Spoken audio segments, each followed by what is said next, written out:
Our next guest is best known for hosting what is believed to be the longest-running continuous breakfast show in commercial radio in the north of England. No mean achievements. He's also just written his first book, which is called Horne's Down Under. It tells the story, I'm told, of his own family's adventure in Australia, a trip that was taken in an attempt to reintroduce themselves to each other.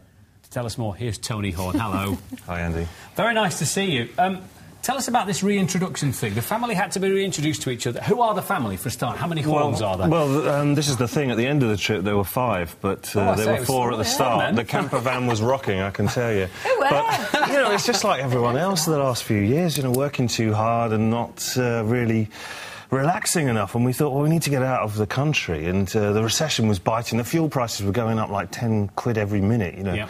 So let's just leave town and go on the biggest adventure and just spend some quality time together. So we did, and we drove across Australia from Darwin to Adelaide, and in a little camper van. In a little camper van where lots of disastrous things can happen, and you can find out, in fact, if you want to spend the rest of your life with that family, or if, in fact, it's time to go your separate ways, you know, such as the confined nature of the camper van. Was it really that serious as a guy? Were you deciding the future of your relationship as a husband and wife and kids? No, it's not that. It's just that you need to step out of the rat race, don't you? Yeah. You know, my radio contract had ended, so I said, let's take a time out here, and off we went, and you know, who's got the chance to spend 8 weeks together with their family? Some people don't want it, but it was key, I think, to, you know, reassert some values, particularly like time. You know, you get up in the morning and you go, where should we go today? Who knows? Who cares? And you just chat and you laugh and you fight and you're back where you were, you know? It certainly sounds very adventurous, as you say. Did you set off there with the intention of coming back and writing a book, or is this just based upon all the adventures that you had whilst you were all the mishaps? Well, I rang my accountant before I went, and I said, as I'm self-employed, I can't really afford to go.